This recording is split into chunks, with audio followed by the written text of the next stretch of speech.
Still engage. All right. So we finally finished. We finally finished Joel. So we're going to look at Hoshea, part 1. Now, in our English-based hunky-dory Bibles, there's 12 chapters of Hosea. In the Tresar, from the Hebrew Tanakh, there are 12 chapters of Hosea. We're going to be going with there's 14 chapters of Hosea, so we're going to be going with the Tresar. It's the same number of words, it's just numbered differently, so. But it's going to be, I think, kind of an interesting study. Let's talk to the boss, and then we'll take a look at the beginning of what will be a very enlightening several months. Master Elohim, we thank you for this time together. We thank you for the opportunity to study your word. We ask that you will open our eyes, open our ears, open our hearts, so we can see, hear, and understand what your word tells us in the prophets, so that we can apply what it says to our lives. We thank you for it. In the name of your redemption, deliverance, and restoration, who is Yeshua. Amen. All right, so we're going to take a look at the first two verses. We're going to get adventurous and do 8 verses, but when we got to the 4th page on the 2nd verse, I thought, well, maybe that wasn't such a good idea. So, but beginning the study of Hoshea, we'll immediately begin to consider parallels between the split that took place between the northern kingdom of Judah and the southern kingdom of Judah and the northern kingdom of Israel, as compared to the split that took place between Torah observant people prior to the Maccabees and what became today Judaism, rabbinical Judaism. The split between what is Judaism and what would become Christianity, and ultimately a split that leads to prostitution, harlotry, so to speak, is the split between what is called the Old Testament and the New Testament. You cannot have one without the other. You cannot have Brit Hadashah without the Torah. And as we found from the writings of Paul, you can't have the writings of Paul unless you understand the prophets themselves. So the false idea of Old Testament and New Testament, and the rift that this concept has caused in the truthful relationship between humankind and Yahuwah their Elohim. So this book uses the idea of harlotry, prostitution, to describe these rifts and the separation between Yahuwah and the Adam.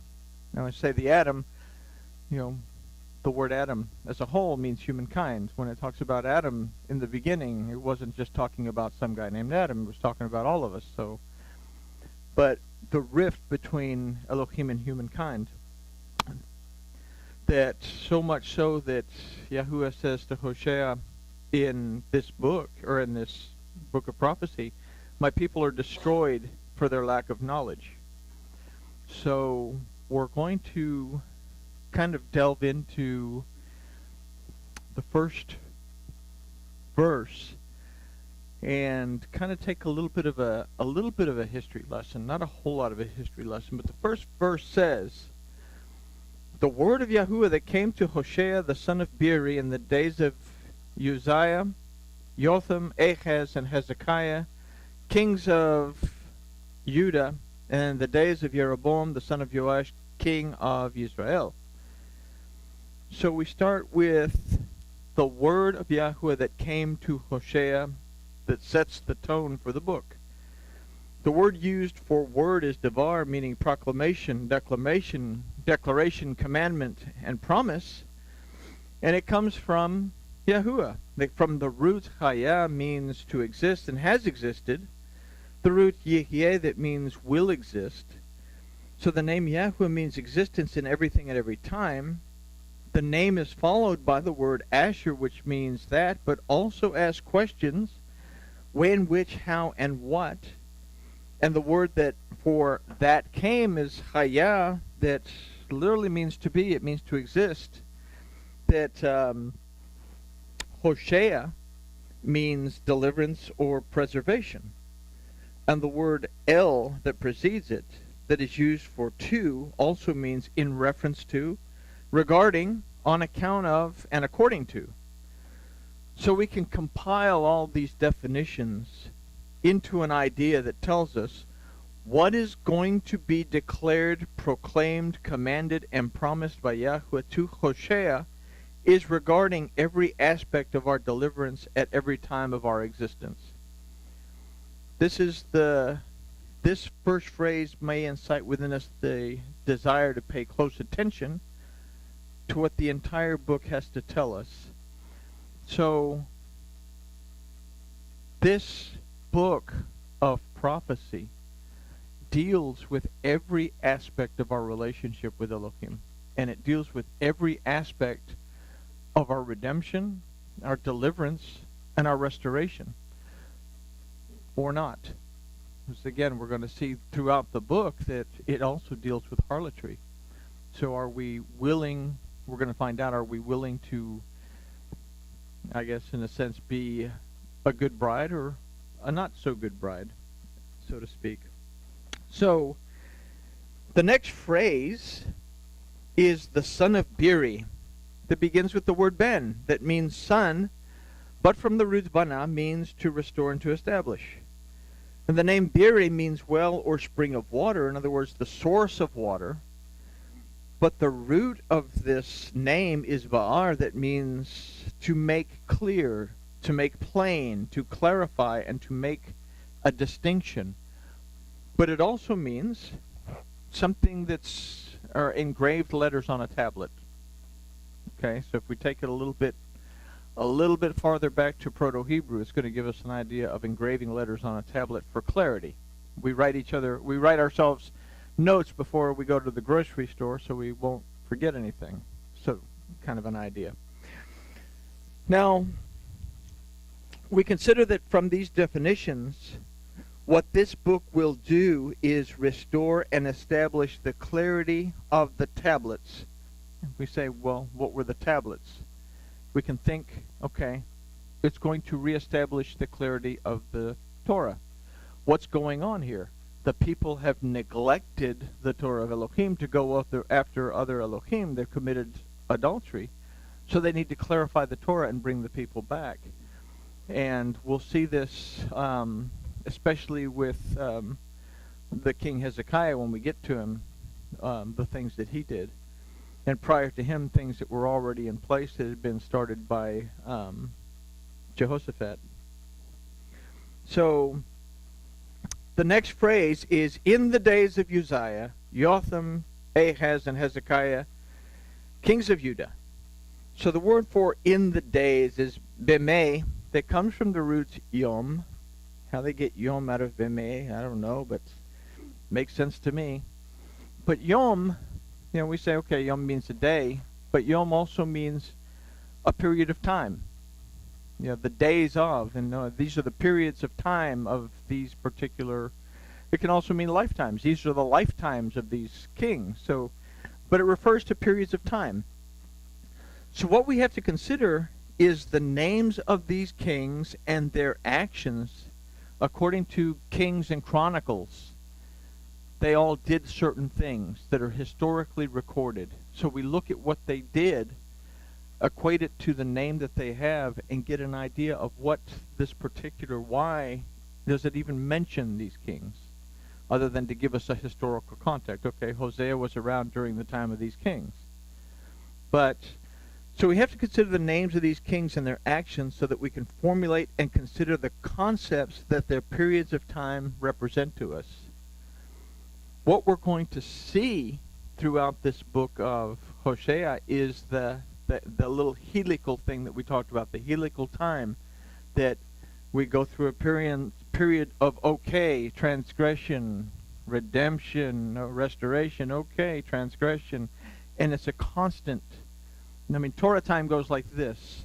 Our time, we see it go like this, but in reality it's always doing this. So we're going to see this helical spiral that moves up and then down. The name Uzziah means my strength. My strength is Yahuwah. Now this king is remembered for establishing waterways in Judah.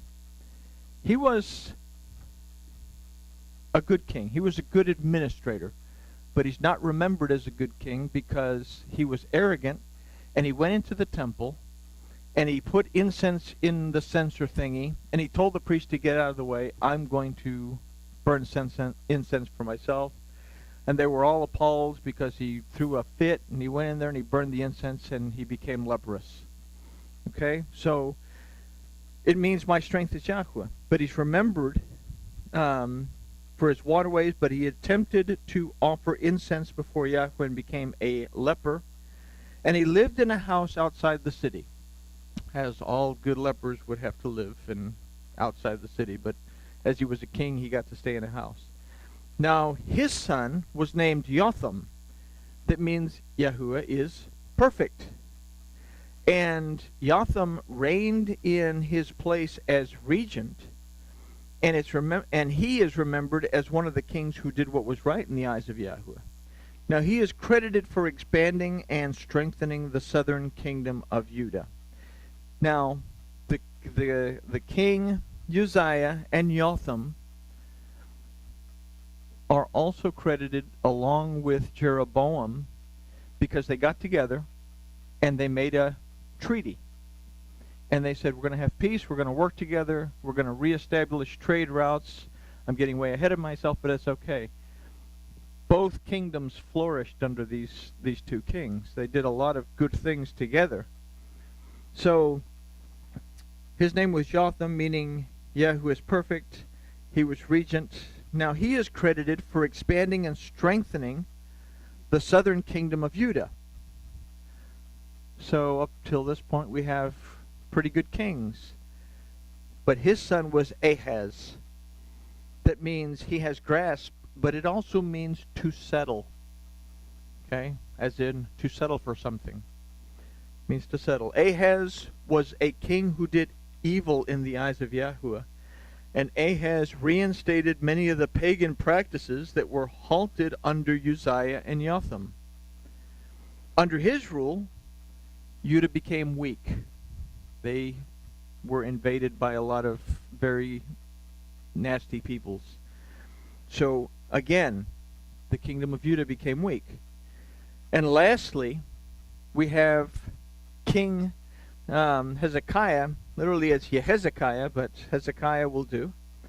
That means Yahuwah is my strength. Okay, so we have Uzziah. That means my strength is Yahuwah. And then we have Hezekiah that means Yahuwah is my strength. So I'm going to pose a question and think about it as we move on. Is there a difference between these two things? That one says, my strength is Yahuwah, but the other one says, Yahuwah is my strength. So let's think about that. Now, Hezekiah was a good king and did right in the eyes of Yahuwah. He removed the pagan idols and priests that had been installed by his father Ahaz. He restored and repaired the temple, and he restored the worship of Yahuwah. Under Hezekiah, Judah became strong again. Thus far, in the names and the actions of these kings, we see that Uzziah, water, the word, comes forth by the strength of Yahuwah, but becomes sin when the instructions of Yahuwah are not followed, because one seeks his or her own interpretation and application. My strength is Yahuwah. I put myself first. Teshuvah allows for us to strengthen and perfect our relationship, Yotham, with Yahuwah by doing what's right in accordance to his word. If we fail to maintain our relationship, or if we fail to maintain the discipline in doing so, we sink backwards, Ahaz, into bad habits and even allow false doctrine to come into conflict with our relationship with Yahuwah. We settle with falsehood in order to appease those around us, and our relationship with Yahweh becomes weak as we fail to recognize him as Elohim.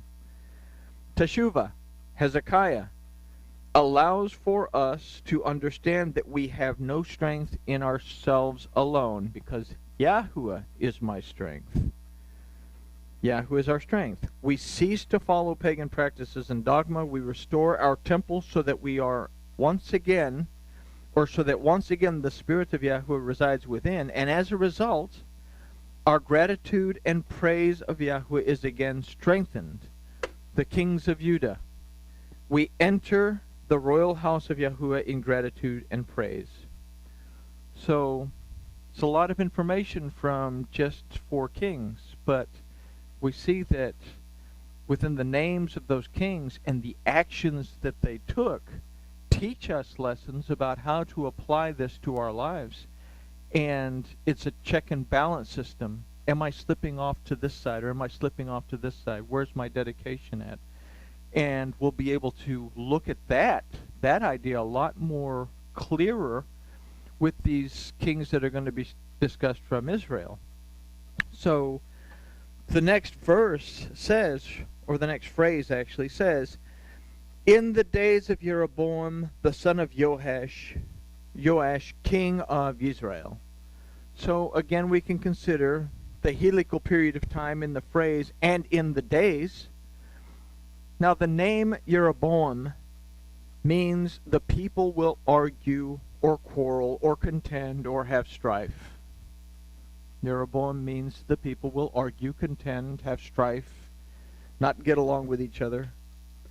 Now, one of the roots of this name is Am, meaning people.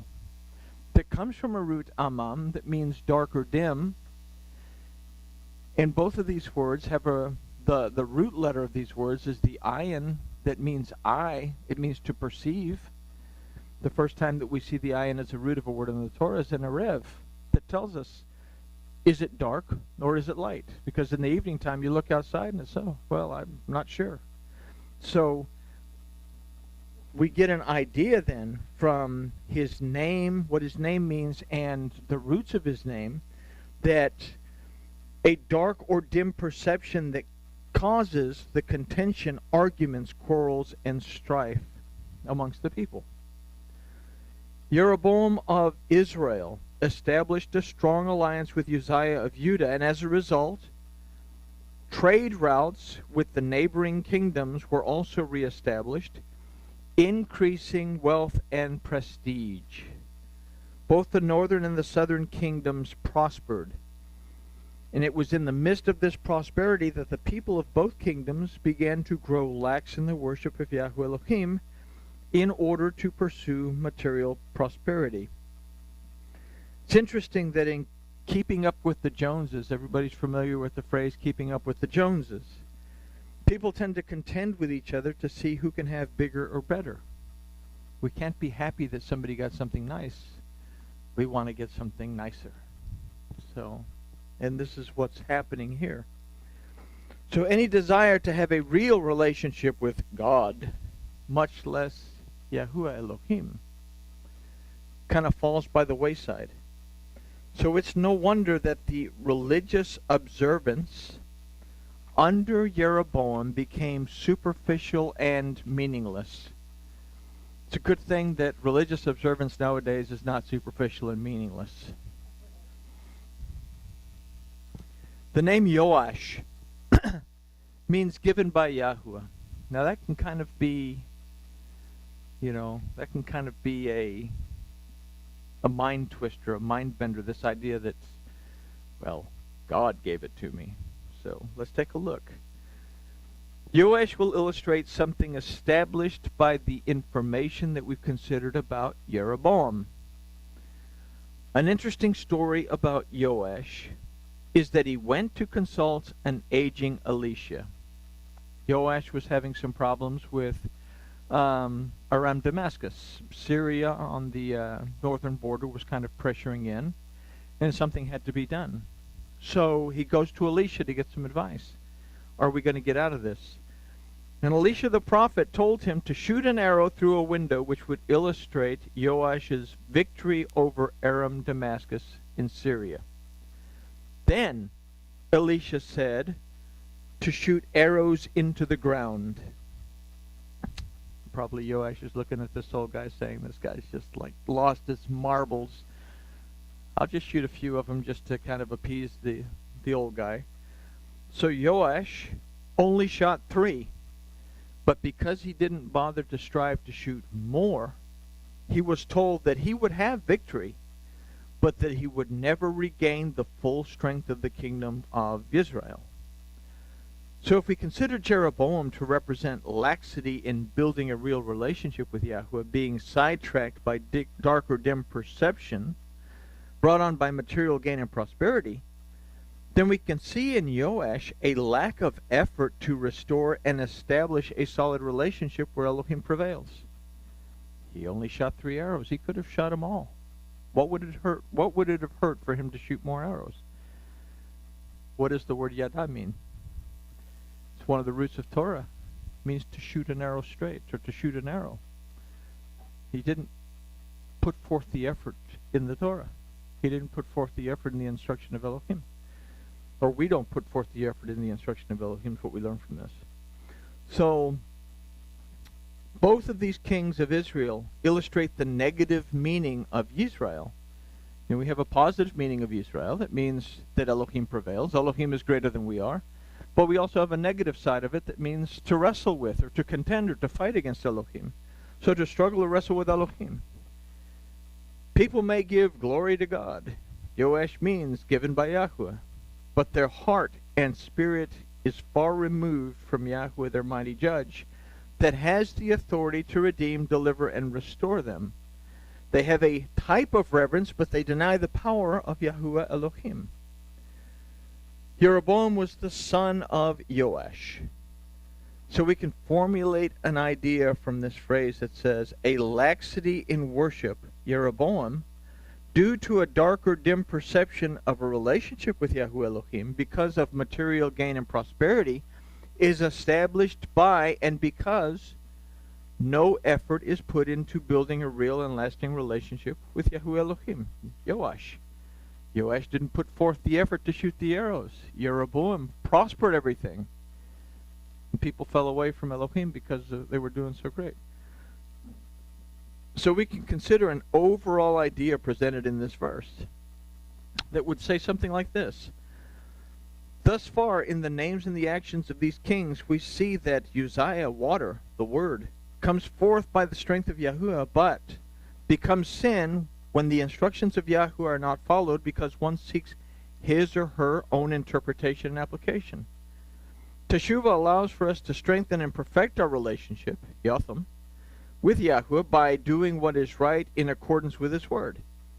If we fail to maintain the discipline in doing so, we begin to sink backwards, Ahaz, into bad habits, and even allow false doctrine to come into conflict with our relationship with Yahuwah. We settle with falsehood in order to appease those around us, and our relationship with Yahuwah becomes weak as we fail to recognize Him as Elohim.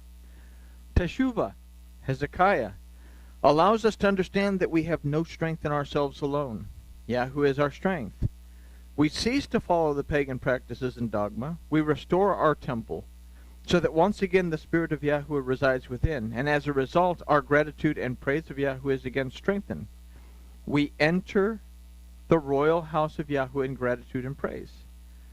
A laxity in worship, Jeroboam, due to dark or dim perceptions of relationship with Yahweh Elohim because of material gain and prosperity, is established by and because no effort is put into the building of a real and lasting relationship with Yahweh Elohim, Yoash. We reside outside and separated from the royal house of Yahweh because instead of acknowledging that Elohim prevails, we wrestle with Elohim. So do we see the helical effects in what we've read so far? You know, if it was happening back then, it happens throughout history. It happens now. Not only nationally or internationally, but within our own little world and our own little life. So if we can understand what's been presented in verse 1, then verse 2, hopefully, will make perfect sense. All right. And it starts, when Yahuwah spoke at first with Hoshea. Yahuwah said to Hoshea, "Go, take to yourself a wife of harlotry, and children of harlotry, for the land does commit great harlotry, departing from Yahuwah." So we can kind of understand this topically from what we considered in the first verse, but let's take a deeper look. We start with the phrase, when Yahuwah spoke at first with Hoshea. So we have to first consider the word for first before we can consider anything else. The word used is tehilat, that opposed to first actually means beginning. We cannot say that Yahuwah began with Hoshea because Amos was before Hoshea, so something else is going on.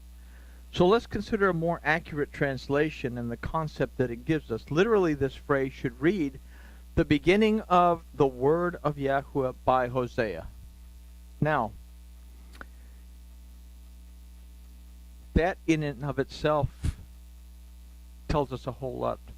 The beginning of the word of Yahuwah through Hoshea. If Hosea means deliverance and preservation, then we have to be redeemed, delivered, restored, and then preserved before we can actually receive the word of Yahuwah. Does that make any sense? Yeah, say, we don't keep Torah in order to get redeemed. The Torah doesn't redeem us. We keep Torah to maintain our relationship with Elohim. We've been redeemed. But we keep it in order to stay. It's the rules of the house. You know, you all have homes. You all have rules in your house. These are the rules of the house of Elohim. So we have to be aware that we have to be delivered before we can receive, or before we can begin. Now, the second phrase to consider is, Yahuwah said unto Hoshea. The first word in this phrase is vayomer, that means said, that comes from the root emor, that also means something that's spoken from the heart. If we consider that Yahuwah is speaking from his heart, then we can also consider that he is speaking from his Torah. We said the last letter of the Torah in the word Yisrael is the Lamed. The first letter of the Torah in the word Bereshis is Beit. If you put them together, it spells Leb. It means heart.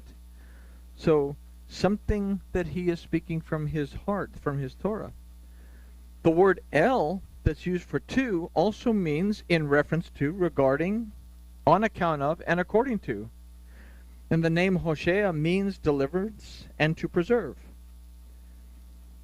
So what we can consider from this phrase is that what is found in the Torah of Yahweh, his heart, is in regards to, in reference to, on account of, and according to our deliverance and preservation.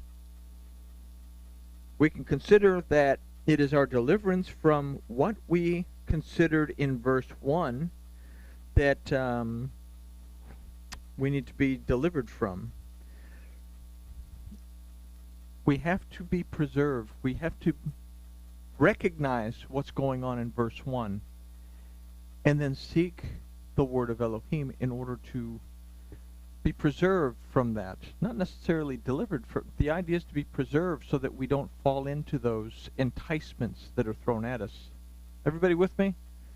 Okay. Alrighty. So, with this in mind, we can take a look at the next, actually it's the next verse. It says, it's a verse within a verse. So, go take to yourself a wife of harlotry and children of harlotry, for the land does commit great harlotry, departing from Yahuwah. So we have to consider that we learn by examples. What better way to illustrate how we stray away from our relationship with Yahweh than to use the example of a wife who's a prostitute? When we commit spiritual adultery, and we all commit spiritual adultery at one point or another if we're honest with ourselves, we all cheat on our deliverance and preservation. We play the harlot, selling ourselves to any doctrine or tradition that makes us feel fuzzy